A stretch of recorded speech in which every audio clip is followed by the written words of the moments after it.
Welcome back to the English Commute. I am your host, and today we are talking about the invisible wall. You mean the wall of fear? Exactly, that feeling in your chest when you have to speak English and your heart starts racing. It is the #1 reason why people stay stuck at the intermediate level for years. They have the knowledge, but they do not have the courage to use it. It is like having a fast car but being too afraid to drive it on the highway. That is a perfect metaphor for our commute today. So, why are we so afraid of making mistakes? It is because we think everyone is watching us. We call it the spotlight effect. The spotlight effect. Does that mean we think there is a literal light on us? In our minds, yes. We think every native speaker is waiting for us to make a grammar mistake so they can judge us. But is that actually true? Are people really that mean? Not at all. Most people are just trying to understand you. They are focused on the message, not the mistakes. So the spotlight is only in our own heads. Exactly. Once you realize that nobody cares about your prepositions, the fear starts to melt away. That is a huge relief. But how do we actually break the habit of being shy?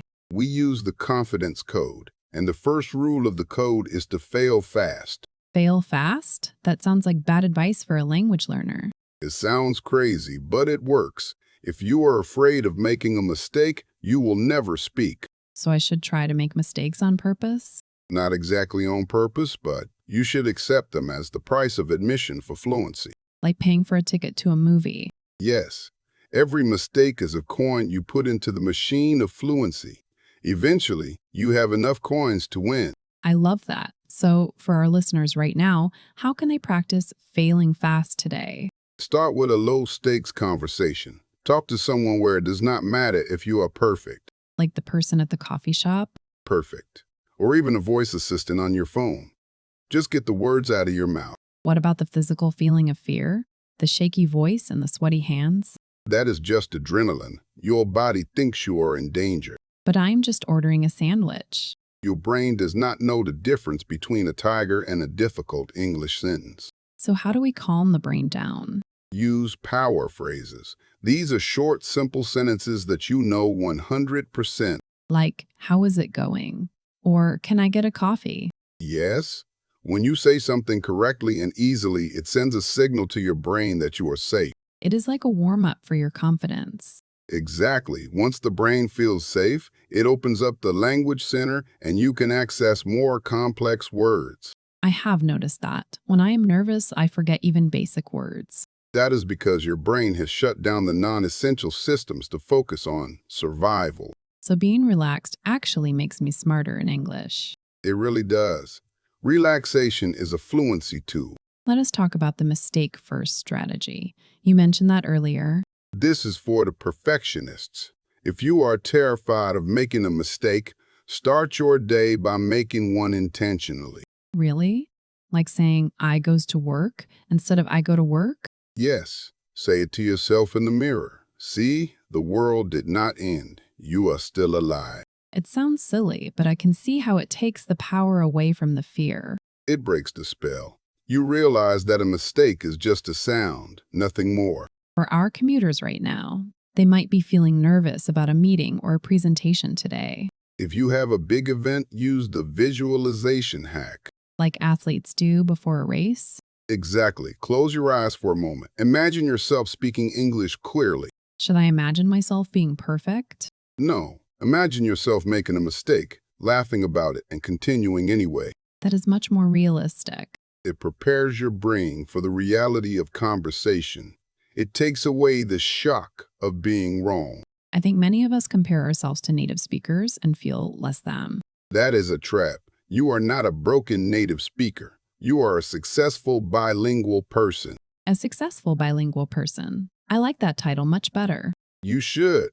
Speaking 2 languages is a superpower, even if the second one is not perfect yet. What about accents? Many people are afraid to speak because they think their accent is too strong. An accent is just proof that you know another language. It is a mark of intelligence.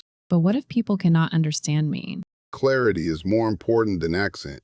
Focus on your vowels and your pacing. So I should slow down?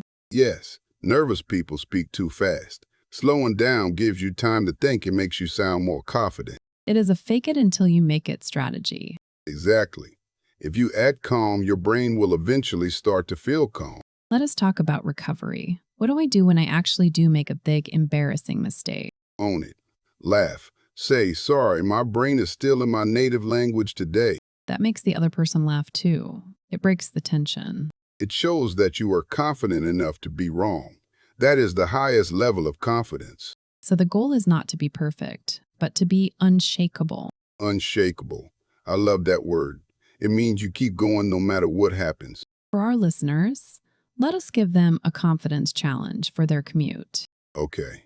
Today, I want you to find one opportunity to speak English where you would normally stay silent, Even if it is just saying good morning to a colleague, especially that. And here is the catch. You have to do it within 3 seconds of seeing them. the 3-second rule. Why 3 seconds? Because after 3 seconds, your brain starts to invent reasons to be afraid. They look busy. My hair looks weird. I will forget what to say. Exactly.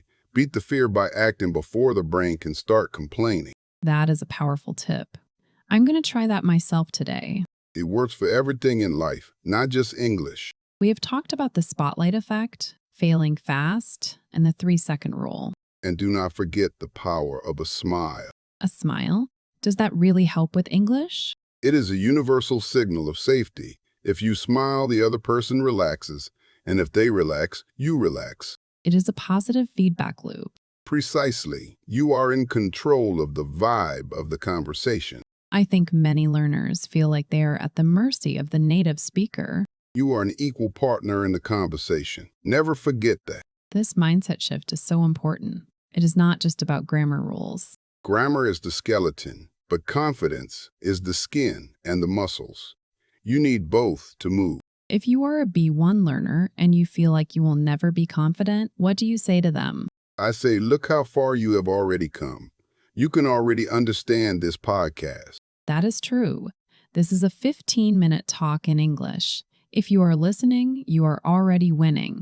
You have the foundation. Now you just need to build the house. And the house is built with one conversation at a time. One messy conversation at a time. I am feeling so much more motivated now. I hope our listeners are too. I hope so too. You all have a voice. Do not let fear keep it locked away. Do not let fear keep it locked away. That is a beautiful way to end. It was a pleasure to be here today.